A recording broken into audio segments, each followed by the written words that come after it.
Let's reflect what Daniel did in the book of Daniel 9:3-19, where the prayer of Daniel moves heaven. I mean the posture of Daniel's heart, where he turned to the Lord God and pleaded with him in prayer and petition, in fasting, and in sackcloth and ashes. Daniel 9:3. Daniel was not a casual man of prayer. He was a man broken before God. He didn't approach prayer out of convenience, but out of deep spiritual urgency. He put aside comfort to seek the face of God. Our lesson is to pray until our prayers touch heaven. We must approach God in humility, not pride, not entitlement. True spiritual power begins where self ends. Fasting, sackcloth, ashes. These are symbols of gibah, surrender. Question to reflect. When last did we pray like it mattered? When last did we cry, not for blessings, but for our restoration? The confession of a righteous man. We have sinned and done wrong. We have been wicked and have rebelled. We have turned away from your commands and laws. Daniel 9:5. Though Daniel was a righteous man, he didn't stand apart from the sins of his people. He stood with them. He used words like, we don't know, have sinned, not they have sinned. Intercessors don't point fingers. They stand in the gap. Real spiritual maturity doesn't isolate itself from the brokenness of others. It takes responsibility in prayer. Today's world is filled with blame, but God is looking for Daniels, men and women who will cry out, Lord, forgive not just to fix them, boldness based on God's character. Lord, you are righteous, but we are covered with shame. Daniel 9:7. The Lord our God is merciful and forgiving, even though we have rebelled against him. Daniel 9:9. Daniel didn't plead based on Israel's merit. He boldly appealed to the core character of God, his mercy, his forgiveness, his covenant love. Don't pray based on how good you are. Pray based on how good God is. We are not heard because we are worthy, but because he is faithful. You may feel unworthy, stained by your past, but remember, God's mercy is greater than your sin. His forgiveness is deeper than your shame. A cry for restoration, not just relief. Now, our God, hear the prayers and petitions of your servant. For your sake, Lord, look with favor on your desolate sanctuary. Daniel 9:17. Daniel didn't pray for material things.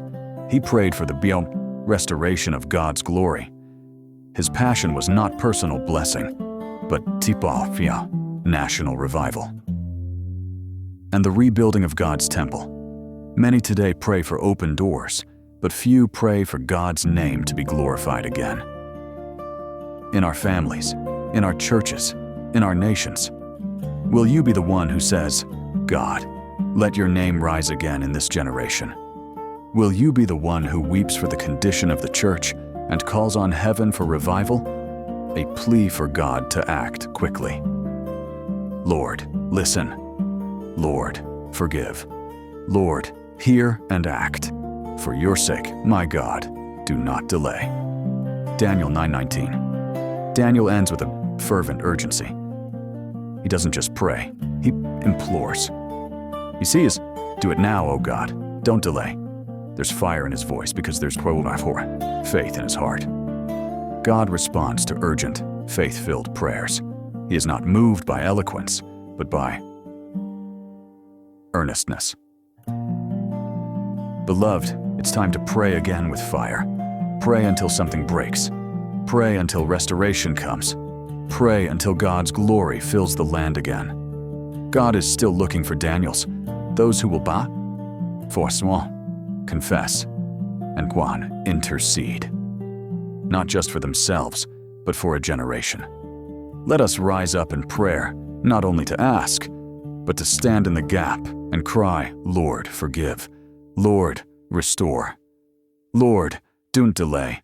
powerful prayers based on the book of Daniel 9:3-19, where we can make a deep intercessory prayer for our sins, where many hearts should cry out for mercy, forgiveness, and restoration in the midst of personal and national brokenness. A prayer of repentance and mercy for our generation. Hallelujah, Heavenly Father, the great and awesome God, who keeps covenant and mercy with those who love you. Today, like Daniel, we turn our face toward you with fasting, weeping, and repentance. We bow our hearts in humility, for we, too, live in a land full of confusion, a world wounded by sin, pride, and rebellion. O Lord, we confess. We have sinned. We have strayed from your ways. We have followed our own desires. We have not listened to your voice. We have ignored your word. And we have hardened our hearts when you tried to correct us. Like Daniel, we do not come because we are righteous, but because you are merciful. You are slow to anger, rich in love, and full of compassion. Lord, forgive us. Forgive our selfishness. Forgive our disobedience. Forgive our nations for turning away from truth. Forgive our families for drifting from your presence.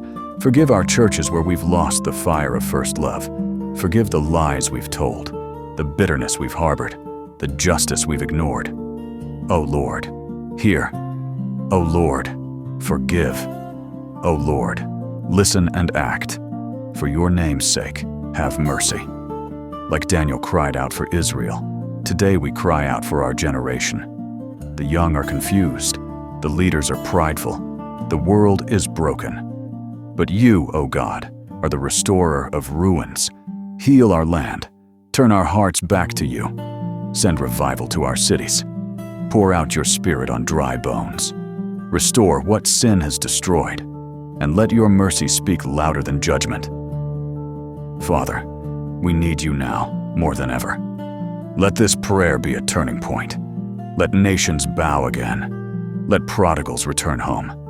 Let mercy triumph over wrath. Let your name be exalted in all the earth. We echo Daniel's words. O Lord, according to all your righteousness, I pray, let your anger and fury be turned away. We do not present our supplications before you because of our righteous deeds, but because of your great mercies. Daniel 9:16-18. So today, we kneel in intercession for our families, for our cities, for our generation. And we say, God, have mercy. Heal our hearts and lead us back to you. In the name of Jesus, our intercessor, our mediator, our Savior, we pray. Amen. Amen. And amen.